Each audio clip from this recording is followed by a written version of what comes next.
Aku bukan menantu sampah. Bab 687 Istriku kamu hamil. Dan sekarang, formasi 5 elemen di villa mengumpulkan energi Sage di sekitar. Paman Ali telah lama diberi asupan energi Sage, dan basis kultivasi dirinya telah meningkat pesat. 2 hari yang lalu dia bahkan naik ke tingkat menengah pembentukan dasar dan sekarang berada di tingkat menengah pembentukan dasar. Peningkatan pesat basis kultivasi adalah impian bagi seorang kultivator. Bisa menemukan tempat pelatihan yang begitu bagus seperti ini, itu adalah keinginan yang telah lama didambakan dari setiap kultivator. Sekarang Paman Ali jangankan diminta menjaga pintu gerbang Villa Rocky, menyuruhnya pergi, dia juga tidak akan bersedia. Paman Ali berkata dengan sungguh-sungguh, Direktur Rocky, aku akan segera menyuruh orang melacak keberadaan orang-orang ini. Kita harus memberi mereka sedikit pelajaran karena sudah berani mendobrak masuk ke dalam villa tanpa izin. Tidak perlu. Rocky menggelengkan kepalanya, dan berkata dengan datar, mereka akan datang mencariku. Kepala botak pergi ke pabrik obat. Kamu harus lebih waspada beberapa hari ini. Atur pengawal di villa untuk bergiliran berjaga malam. Iya. Setelah Paman Ali selesai bicara, dia membuka mulutnya, namun dia tidak berani bicara. Dia orangnya setia, dia ingin menemukan orang-orang berpakaian hitam itu dan membunuh mereka untuk menghilangkan bahaya yang tersembunyi, tetapi karena Rocky sudah berkata demikian itu pasti ada alasannya, dia juga tidak nyaman untuk bertanya lebih banyak. Sebagai bawahan Direktur Rocky, Paman Ali otomatis mentaati keputusan Rocky. Ketika Rocky kembali ke villa, dia tidak mengatakan kejadian tersebut kepada orang lain. Keesokan paginya, dia mengeluarkan kartu bank senilai 10 miliar yang diberikan oleh bibinya dan menyerahkannya kepada Dewi. Dewi menatapnya dengan heran, dan berkata, apa yang kamu lakukan ini? Rocky berkata sambil tersenyum, Bibi memintaku untuk memberikannya kepadamu, dia bilang ini hadiah pertemuan untukmu. Ini. Kalau begitu terima kasih Bibi, aku akan meneleponnya untuk berterima kasih. Suasana hati Dewi rumit, dia merasa lega setelah menerima kartu bank itu. Tidak disangka, Fiska masih memberinya angpau. Ini adalah tata krama para tetua kepada generasi muda, yang juga berarti Fiska telah menganggap dirinya sebagai keluarga. Dia mengambil kartu itu dan memasukkannya ke dalam sakunya. Dia tidak peduli berapa banyak uang di kartu itu, karena tidak peduli berapa nilainya. Itu adalah keikhlasan Bibi. Dewi juga masih merasa sangat senang. Saat ini, Jenny keluar entah dari mana. Dia menatap kartu bank itu dan bertanya, berapa banyak uang di kartu itu? 10 miliar.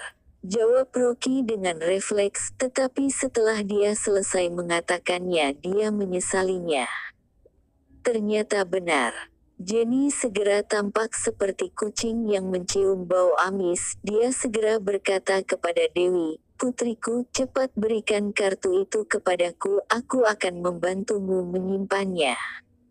Apa, Bibi memberiku 10 miliar? Dewi juga terkejut. Dia tidak menyangka sedikitpun Fiska akan begitu murah hati, dia memberinya 10 miliar sebagai hadiah pertemuan. Air liur Jenny menetes karena ngiler, dan dia berseri-seri, tidak disangka Fiska begitu kaya. Dia tahu Fiska kaya, tetapi dia tidak menyangka dia begitu murah hati. Jika dia tahu lebih awal bahwa Fiska adalah wanita kaya, dia pasti berusaha sebisanya menyanjungnya tanpa memikirkan rasa malu. Melihat Jenny tampak gembira, Dewi tiba-tiba mundur selangkah dengan waspada. Dia mengangkat kepalanya dan berkata kepada Rocky, "Rocky, uang di kartu ini terlalu banyak, aku tidak bisa menerimanya." Dia tidak bisa mengambil uang sebanyak itu. Rocky berkata, "Istriku, kartu itu adalah hadiah pertemuan dari Bibi, kamu terima saja berapapun yang dia berikan. Bahkan jika kamu mengembalikannya, dia juga tidak akan menginginkannya." "Tidak, 10 miliar terlalu banyak." Dewi terdiam sejenak dan berkata, "Sebaiknya kamu bantu aku kembalikan kartu itu kepada Bibi." Begitu dia selesai bicara, Jenny yang berada di sebelahnya berteriak dengan panik. Dia menunjuk kepalanya dengan jarinya. Apakah kamu gila? Uang sebanyak itu mau dikembalikan? Aku sangat tidak setuju. Kamu cepat berikan kartu itu kepadaku, aku akan membantumu menyimpannya." Setelah mengatakan itu, Jenny sudah tidak bisa tahan lagi. Dia menyambarnya dan ingin mengambil kartu bank itu.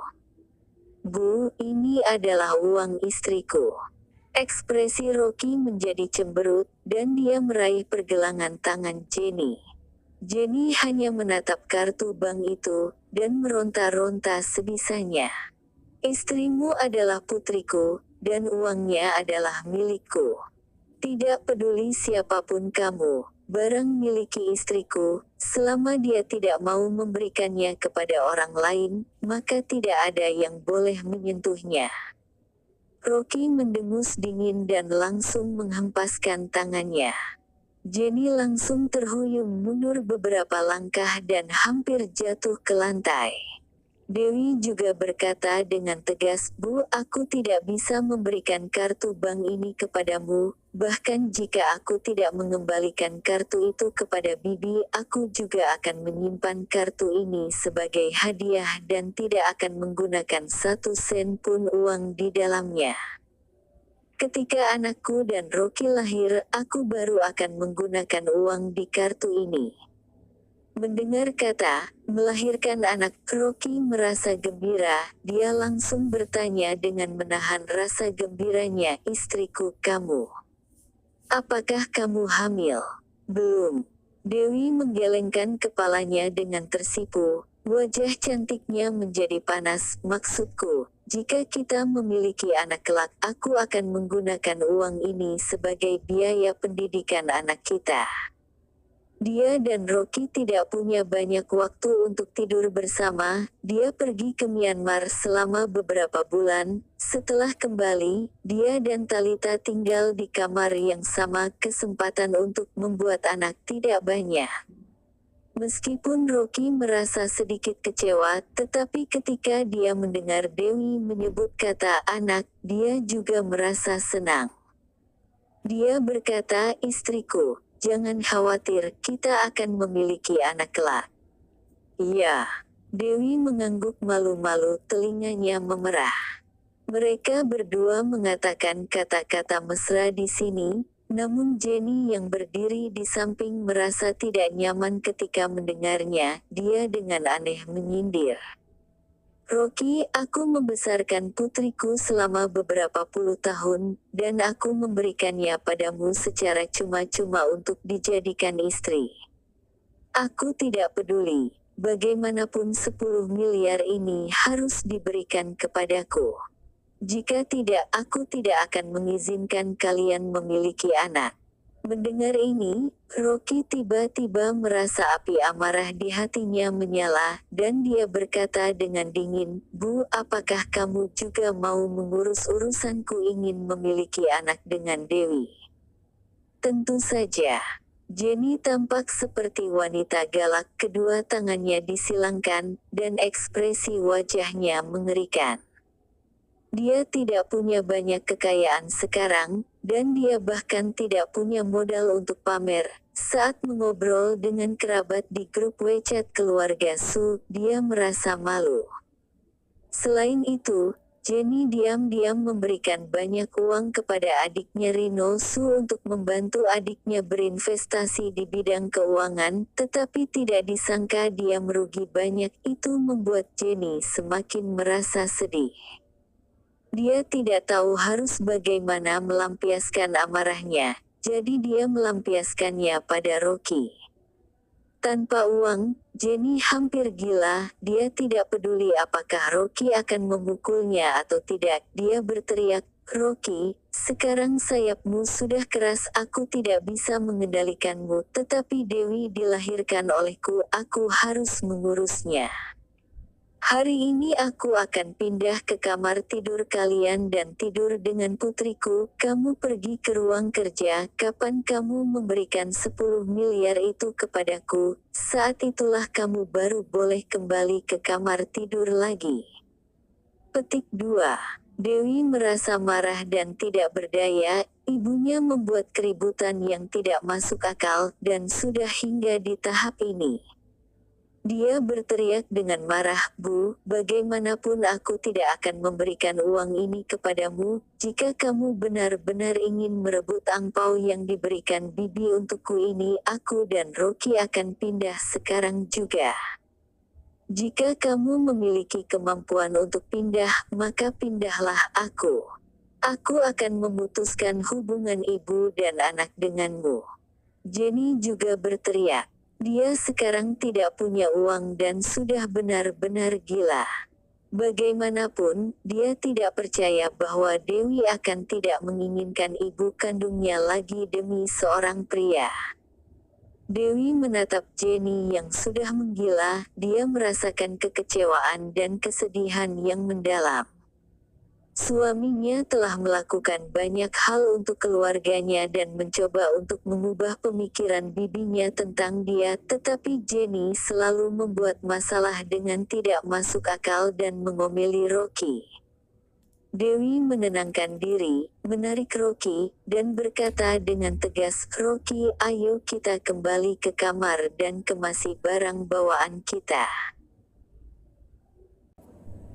Aku bukan menantu sampah." Bab 688 sepenuhnya memutuskan hubungan dengan keluarga Liu. Setelah selesai bicara, Dewi berbalik dan kembali ke kamar. Rocky melirik Jenny dengan dingin sejenak, dan dia juga ikutan masuk ke kamar tidur. Dia sudah lama ingin pindah. Ada ibu mertua yang seperti ini di dalam rumah. Setiap hari tidak ada hari yang tenang. Sekarang Jenny malah sudah sangat gila hingga urusan dia dan istrinya tidur sekamar pun harus mendapatkan persetujuannya. Jika bukan karena Jenny adalah ibu istrinya, dia sudah lama menamparkan wanita tua yang selalu merasa dirinya benar ini hingga terbang. "Dewi, putriku." Jenny tercengang. Dia tidak menyangka Dewi bahkan tidak mendengarkan ancamannya. Dulu, selama dia ribut, putrinya akan segera mengalah, tetapi mengapa hari ini sudah tidak berhasil? Jenny terus memanggilnya dari belakang, tetapi Dewi tidak mempedulikannya sedikit pun. Dia sudah bertekad untuk pindah bersama Rocky. Pada saat ini, Andrew mendengar suara ribut dan bergegas datang. Jenny menangis terseduh-seduh. Dia duduk di lantai dan menepuk-nepuk lantai. Petik 2. "Andrew, putri kita sudah dibuat berubah oleh Rocky si sampah ini. Dia ingin pindah dan memutuskan hubungan ibu dan anak denganku."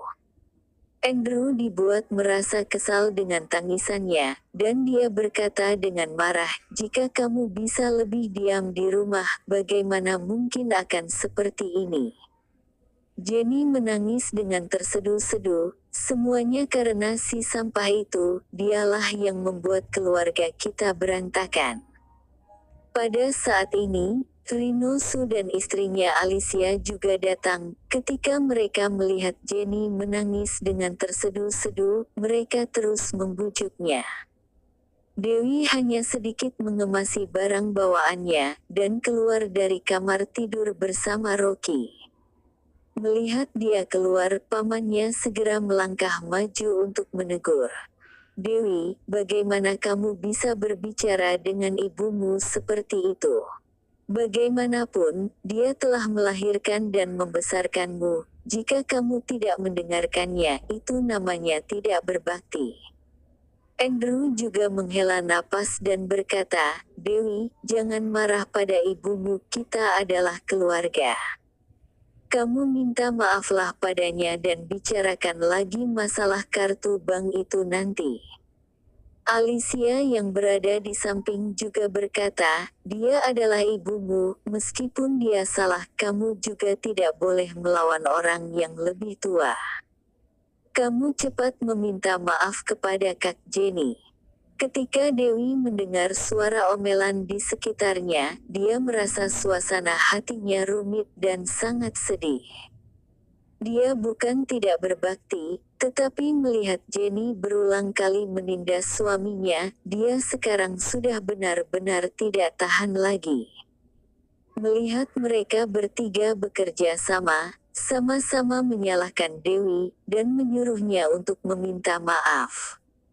Rocky tidak bisa tahan lagi, dia melangkah maju dan menarik istrinya ke belakang, dia berkata dengan dingin, itu tidak ada hubungannya dengan istriku, itu semua salah Jenny, jika ada yang meminta istriku untuk meminta maaf lagi, jangan salahkan aku karena tidak menganggap kalian sebagai kerabat. Jika bukan karena istrinya, dia tidak akan pernah mau berhubungan dengan keluarga rendahan seperti keluarga Liu. Mereka yang biasanya bersikap ramah tamah padanya adalah orang-orang besar, sedangkan untuk keluarga kecil seperti keluarga Liu, mereka bahkan tidak memiliki kualifikasi untuk berbicara dengannya.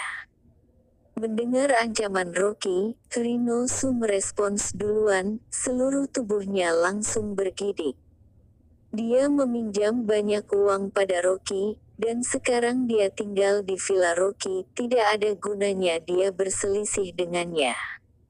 Andrew juga menggosok tangannya dan tidak mengatakan sepatah kata pun, dia bisa menjadi seperti sekarang, semuanya berkat Rocky. Selain itu, dia juga tahu jelas di dalam hatinya bahwa dalam masalah ini memang Jenny yang salah. Saat ini, Jenny mulai berteriak lagi, kalian jangan takut dengan sampah ini. Jika dia berani tidak menghormati kalian, aku akan meminta putriku untuk segera menceraikannya. Apakah kamu berhak? Rocky mencibir. Hari ini, setelah keluar dari pintu ini, dia sudah benar-benar berpisah dari keluarga Liu. Dia tidak ingin mengurus semua masalah yang berkaitan dengan keluarga Liu lagi. Adapun Jenny, dia lebih tidak perlu bersikap sungkan kepada wanita tua ini. Nadanya yang acuh tak acuh membuat Rino Su bergidik, dan dia bergegas berbalik untuk membujuk Jenny.